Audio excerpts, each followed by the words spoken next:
Messieurs, dames, aujourd'hui, je vais vous livrer mes ultimes impressions sur Dragon Ball Daima, puisque la franchise, la série Daima est terminée. On a eu droit à 20 épisodes. Est-ce que c'est bien, est-ce que c'est pas bien? Je pense que vous l'avez vu au travers de mes critiques. Globalement, j'ai apprécié ce qui a été présenté à l'image. Il y a des défauts, il y a des qualités, je vais en parler rapidement dans cette petite vidéo du jour. Et puis, on y va directement dans le concret, messieurs, dames.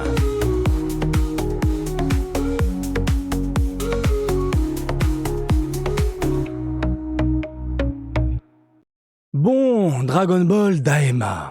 J'étais le premier à cracher sur cette série lorsque ça avait été dévoilé, puisque on nous exposait, sans vraiment de concret ni détails, des personnages miniatures dans un design quelque peu particulier. Je le maintiens, le design mini ne me plaît toujours pas. Je n'y arrive pas, c'est disproportionné, j'aime pas comment ça a été amené, avec des corps un peu chelous, j'ai beaucoup de mal avec le rendu mini. Mais aujourd'hui, je comprends pourquoi ils ont fait cette démarche d'amener des petits personnages, des protagonistes, des héros sous cette forme-là. C'est pour toucher un nouveau public, pour toucher la nouvelle génération. Et quand je dis la nouvelle génération, c'est pas la génération d'une dizaine d'années, on parle vraiment des tout petits, des bambins. Là, la Toei fait fort, ils veulent vraiment marquer les esprits du côté des tout petits enfants, et je parle des enfants de 4, 5, 6 ans. Et je le vois avec ma fille. Alors pour ceux qui ne le savent pas, qui me découvrent du coup sur la chaîne, je vis au Japon depuis plus de 15 ans, je suis papa au Japon, et je vis le marketing japonais également. Donc elle qui a regardé Dragon Ball Daima est à fond sur Dragon Ball Daima et à fond sur les personnages mini. Quand ils ont grandi, elle a dit bof. Quand elle les a vus tout le long de la série avec des tout petits personnages, elle a dit c'est génial. Donc oui, je le comprends aujourd'hui.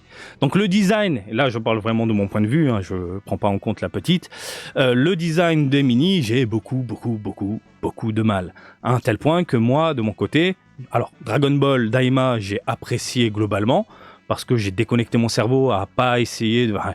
Faut connecter à Super, qu'on connecte à GT, qu'on connecte au film. Je vois des mecs qui se mettent des gifles virtuelles sur les réseaux sociaux pour savoir qui a raison. Les avis extrêmes en insultant les gens pour imposer leur point de vue universel. Ça, c'est un truc que j'ai beaucoup de mal. Moi, je suis dans le débat, il n'y a pas de souci, on peut discuter. T'as aimé, on en parle. T'as pas aimé, on en parle également. On peut, voilà, échanger sans se prendre la tête. Mais les gens qui s'engueulent violemment au point d'aller se battre, parce que si autour d'une table, à mon avis, les mains sortent des poches pour mettre des gifles, je trouve ça hallucinant parce qu'on parle de divertissement. Putain, Dragon Ball, c'est du divertissement aujourd'hui, c'est pas de la politique. J'ai vraiment l'impression de voir de la politique aujourd'hui. Et c'est un truc que je vois également, je fais une parenthèse en vivant au Japon, c'est que les avis aujourd'hui en France sont très extrêmes. C'est-à-dire, soit c'est noir, soit c'est blanc. Vraiment, on part vraiment dans l'extrême et on doit imposer son avis à l'autre, alors qu'on ne peut plus parler tranquillement. C'est un peu dommage, mais heureusement tout le monde n'est pas comme ça. Il y a des avis ultra négatifs mais constructifs dans les parages, et je vous aime les gars. Vraiment, je respecte ce que vous dites, même si je suis pas d'accord avec vous, mais au moins vous le dites d'une façon calme et posée, adulte au final j'ai envie de vous dire, et on peut en parler autour d'un café. Voilà. Je vous donne un autre exemple à la con. J'ai un ami qui est à fond Dragon Ball GT. Mais vraiment, pour lui, Dragon Ball GT, c'est le truc ultime. Dragon Ball Z à côté, c'est de la merde. Vraiment, pour lui. Et autour d'une table, évidemment, ça part en débat. Mais on se met pas des gifles. On reste bro, on traîne dans la rue à Tokyo et on va rigoler ensemble. Voilà. Donc c'est un peu dommage de perdre cet esprit de légèreté pour partir sur quelque chose d'agressif au final. Donc pour revenir sur Dragon Ball Daima, je veux parler de l'aspect mini qui me dérangeait. Par contre, j'ai beaucoup aimé l'image globale avec des décors super bien réalisés, des animations fluides et appréciables à la mirette, avec des jeux de lumière complètement dingues, des rendus complètement fous globalement. Voilà, j'ai grave kiffé un peu tout ça. Après, concernant le déroulement, l'histoire et compagnie, pour moi, on est sur... comment dire, une série divisée en deux. La toute première partie de Dragon Ball Daima, j'ai adoré. Dans le sens où on part dans l'aventure, on part dans l'exploration, et c'est un domaine qui va toucher particulièrement ceux qui ont grandi avec le tout début de Dragon Ball, et je parle pas de Dragon Ball Z, parce qu'il y a aussi les fans de Dragon Ball Z qui ne peuvent pas regarder Dragon Ball. Ça existe. Donc justement ça m'a touché parce que il y a ce côté aventure, respire, légèreté, on avance, il y a des nouveaux personnages, de nouveaux décors, de nouveaux ennemis.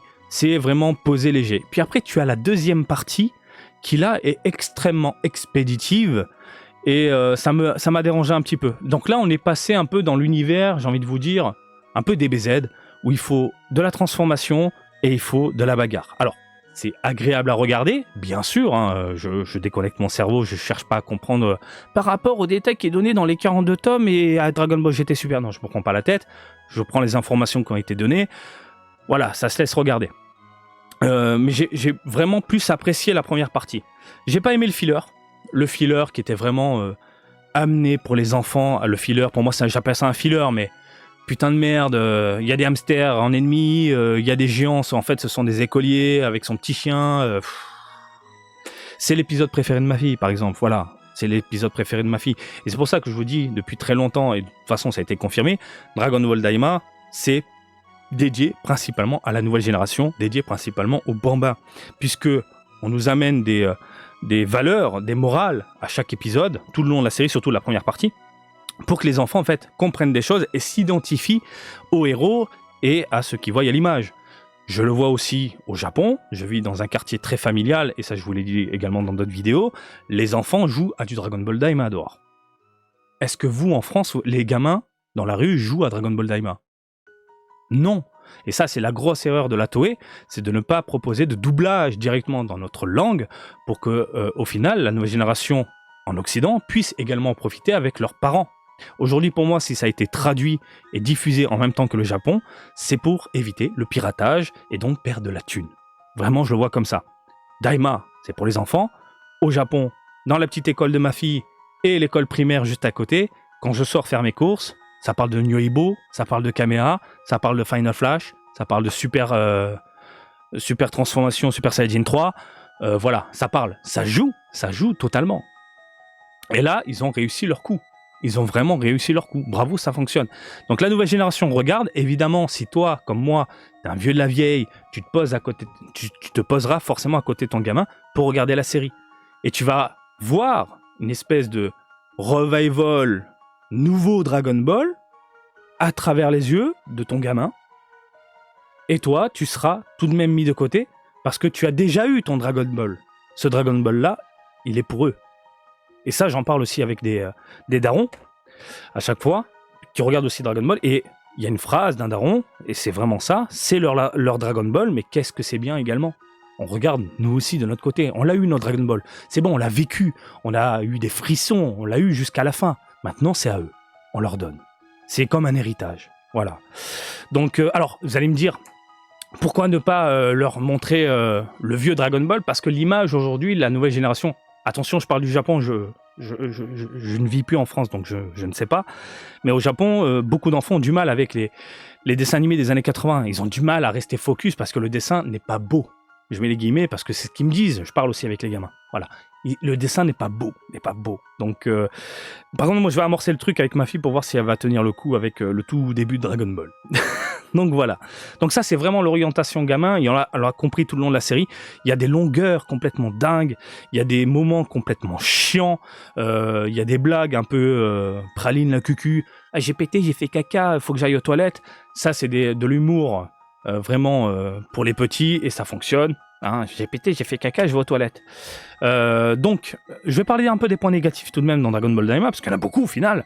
Les longueurs, le scénario qui est un peu très bateau, hein, je veux dire, j'aurais voulu quelque chose de beaucoup plus détaillé, de beaucoup plus pointu, surtout au niveau de la deuxième partie de l'histoire. On nous pose également des éléments dans Dragon Ball Daima, des éléments comme les insectes de fusion qui ne sont pas utilisés, mais je pense, tout comme vous, parce que c'est pas un truc qui vient de moi, c'est vous, hein, la communauté qui avez balancé cette idée-là. Marty, s'il n'y a pas les insectes de fusion, c'est parce qu'ils vont faire quelque chose derrière, un film, une série, quelque chose. Ils vont l'utiliser, mais ailleurs. Dragon Ball n'est pas terminé. Je parle de la licence, Dragon Ball n'est pas terminé. Il va y avoir encore des jeux, il va y avoir encore des séries, il va y avoir encore des films, il va y avoir encore des mangas, il va y avoir encore...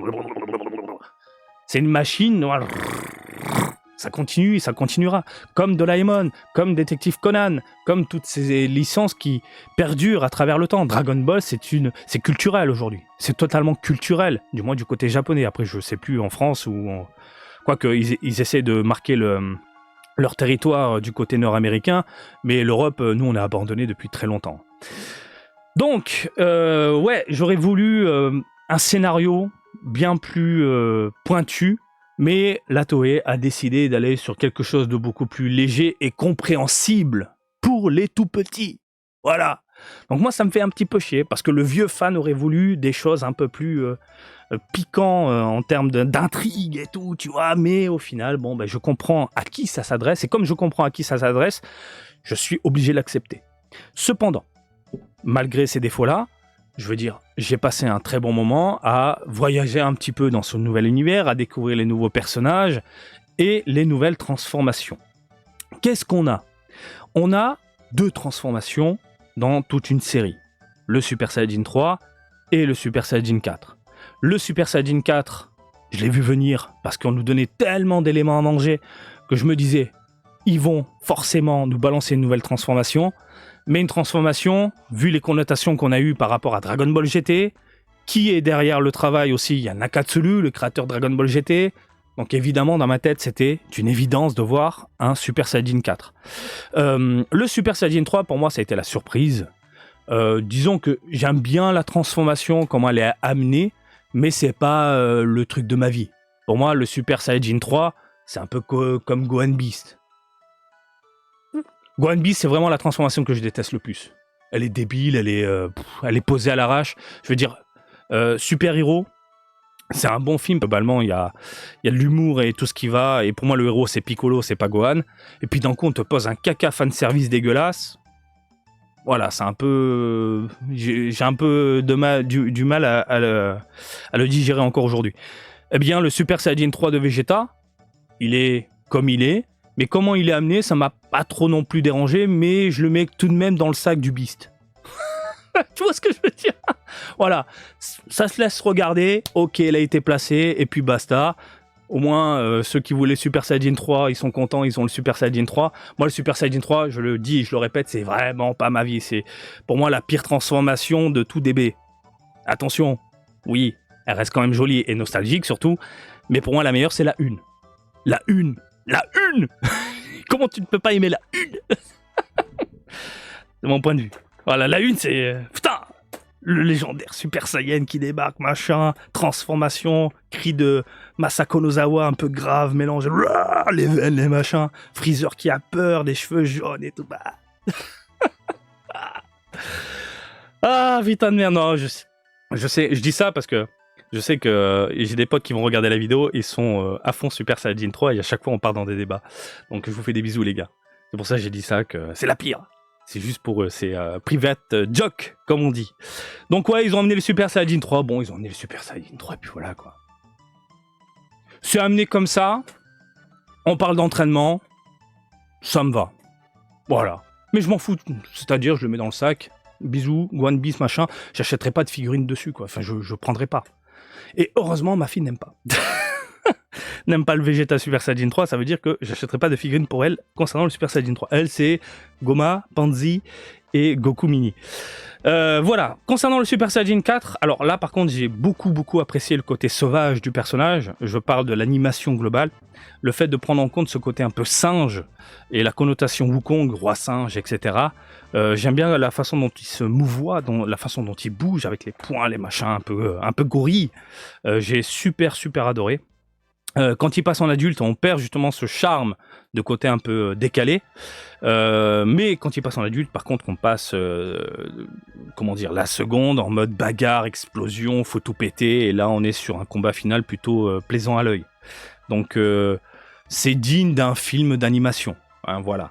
Et par ailleurs, Dragon Ball Daima, je le vois vraiment comme ça, à savoir une série qui a été pensée comme un film. Mais vraiment. C'est-à-dire qu'on nous pose un méchant, une intrigue, nos héros qui rétrécissent, et là ils partent à l'aventure, et à partir de là, ils doivent sauver Dende, ils doivent redevenir grands, c'est ça l'intrigue de Dragon Ball Daima, c'est pour ça que je trouve ça hyper faible. C'est faible au final, c'est vraiment un point négatif. Mais bon, c'est pour que la nouvelle génération puisse comprendre facilement les choses, et puis à la fin, tu arrives sur du DBZ, transformation, puissance, bagarre, dans le tas, on pète des gueules. C'est vraiment la série parfaite pour un film. C'est-à-dire que tu prends les 20 épisodes, tu les découpes, tu vires les fillers de merde et les longueurs, et franchement, ça passe nickel. En film, en long métrage, ça passe nickel. Donc, c'est peut-être pour ça aussi que j'ai apprécié, parce que, en fait, c'est léger, il y a de la légèreté, il faut déconnecter son cerveau, comprendre à qui ça s'adresse, et au final, quand tu vois comment c'est amené à l'image, bah, tu as cette connotation long métrage tout le long de la série, et au final, bah, ça reste sympathique à regarder. Alors, est-ce que c'est une série que je vais regarder encore une fois ? Peut-être une dernière fois pour mettre un terme, c'est-à-dire je me fais d'une traite la série et puis basta. Et après, non, c'est pas un truc que je vais regarder encore et encore. Hein. Comme Dragon Ball Super, je veux dire, voilà quoi. Au pire, je regarderai le Kamehameha de Goku Super Saiyajin 4 qui est légendaire et incroyable avec la voix de Nozawa qui a 88 ans, qui arrive à balancer des trucs comme ça. Encore à son âge, c'est juste exceptionnel, je trouve. Ou 90, je sais plus. Alors, je vois, enfin je le ressens comme ça, Dragon Ball Daima, c'est une série qui va disparaître gentiment des esprits du côté européen et surtout français, pour la simple et bonne raison que on s'en bat les couilles de nous. On s'en bat les couilles de nous. La Toei et les ayants droit s'en bat les couilles de la France. On s'en fout, ils s'en foutent. On vous donne les sous-titres, tenez. Mais est-ce qu'on a eu toute la communication comme on l'a eu au Japon et en Amérique du Nord ? Je tiens à le rappeler, en Amérique du Nord, il y a eu quand même des événements Dragon Ball. Ça a été dévoilé, certaines choses ont été dévoilées également au Comic-Con. Si vous suivez Sofiane Le Geek, il est carrément parti aux États-Unis. Il est parti au Japon parce qu'au Japon, il y a eu aussi des événements de ce côté-là. Donc, il vous a montré un peu la communication à travers le monde et pas uniquement en France. Et en France, je suis désolé, mais dites-le moi dans les commentaires. Je n'y vais pas. Je n'y vis pas. Mais de ce que j'en vois sur la toile, il n'y a rien eu. On est d'accord. Vous n'avez pas eu droit à d'événements. Vous n'avez pas eu droit à une communication dans les boutiques, les machins, etc. Là, au Japon, par exemple, si vous prenez le train, il y a un petit écran dans les trains et il y a du Dragon Ball Daima. Là, au Japon, si vous allez à Shibuya, il y a des énormes affiches Dragon Ball Daima. Si vous allez dans les boutiques, vous achetez du thon en boîte Dragon Ball Daima. Si vous allez au coin bonbons enfants, vous allez acheter des bonbons Dragon Ball Daima. Et au-delà de ça, la communication, elle était amenée progressivement. Au début, je la trouvais merdique, et cette communication, encore une fois, elle était orientée pour nos bambins. Du côté japonais, dans n'importe quel événement Dragon Ball, vous avez un lieu pour que les enfants, et c'était que ça de toute façon, pour que les enfants s'amusent. Donc en gros, tu prenais une Yoibo, bâton magique pour taper des ennemis, tu jetais des Dragon Ball, t'allais dans une piscine à boules Dragon Ball, c'était pour eux. Totalement pour eux. Et regardez les lives mes vidéos, je suis con, mais Sofiane Le Geek avait fait un live, il était venu. Bon, il a vu comment c'était, il a fait c'est pas pour nous, quoi. Bah oui, oui. Oui, putain, si t'as du mal à le comprendre aujourd'hui, oui. Donc, oui, il y a une communication, et même du côté nord-américain, qui est totalement différente de la France. Et au final, on se tape juste une série qu'on nous donne à manger, sans avoir les à côté, les pourquoi, les comment, et etc. Et c'est pour ça que moi, j'essaie de vous amener un avis peut-être différent des autres, parce que je le vis différemment aussi, de mon côté. Et on a une communication qui est un peu plus imposante que vous, ici, au Japon. Voilà. Bref, Dragon Ball Daima, c'est une série que, encore une fois, que sans doute que je vais regarder une seule et dernière fois, puis après que je vais laisser dormir.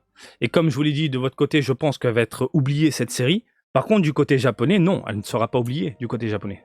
Elle ne sera pas oubliée parce que les enfants jouent à Dragon Ball Daima dehors. Quand il y a une série qui cartonne comme ça et qui touche vraiment les plus petits, dehors, ça joue Dragon Ball Daima.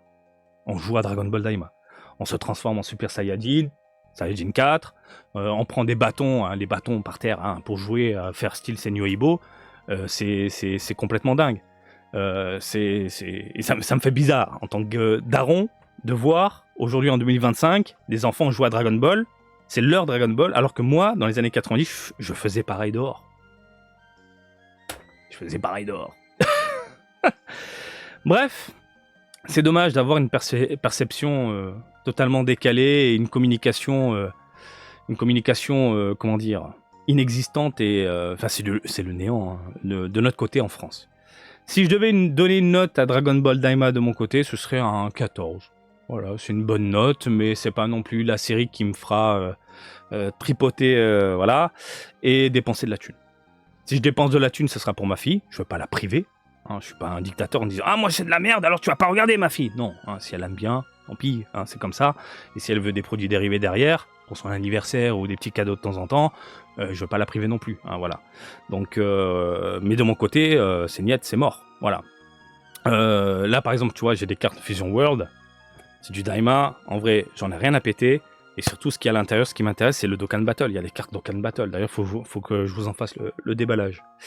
Bref, voilà, Dragon Ball Daima, ça a été un moment reposant, en famille, sur le même canapé, 20 minutes par semaine. Un rendez-vous qui va me manquer un petit peu, bien sûr, à débattre un peu avec ma fille, de voir comment elle a ressenti les choses, comment elle a vu Dragon Ball Daima de ses yeux, comment elle a apprécié également les épisodes, et surtout, qu'est-ce qu'elle a retenu. Façon, peu importe ce qu'elle regarde, je lui demande qu'est-ce que tu as retenu. On en parle, c'est normal. Parce que ça t'a appris quelque chose aujourd'hui. Et généralement, oui, hein, Dragon Ball Daima, elle a compris que faut se surpasser de temps en temps. Hein, quand tu sens que tu arrives au bout, faut se surpasser. Bon voilà, le message est clair, elle a compris, ça passe, et puis voilà. Bref, une série, voilà, 14 sur 20. Une série que je vais laisser gentiment de côté maintenant, après l'avoir vue, avec un brin de légèreté et un cerveau totalement ouvert, sans me prendre la tête à positionner ça dans une timeline, à se taper la gueule sur les réseaux sociaux. Non, c'est pas mon délire. Ça, je vous laisse vous énerver tranquillement de votre côté. Moi, c'est surtout de la légèreté. Je vous laisse réagir dans les commentaires. Vous avez le droit de vous exprimer. Même les points de vue négatifs sont les bienvenus du moment que c'est constructif. Il y a certaines personnes que j'aime beaucoup, merci, qui viennent dans les commentaires pour exposer, disant qu'ils n'aiment pas Dragon Ball Daima et pourquoi ils n'aiment pas Dragon Ball Daima, tout en respectant mon point de vue. Et ça, c'est le genre de personne où je peux devenir pote, clairement. Si tu regardes cette vidéo, je peux devenir pote avec toi, voilà. Autour d'un café, on en parle, voilà. Daima, Marty, bah c'était génial, voilà, j'ai kiffé, il y a eu des moments spectaculaires et tout, mais je regarderai plus, voilà. Voilà, je vous laisse tranquille. J'espère que cette petite vidéo du jour vous a plu, et comme d'habitude, je vous invite à me suivre sur Twitter, Facebook, Twitch et TikTok, Marty Japan, et je vous dis à très bientôt. Allez, salut, bisous, ciao, ciao!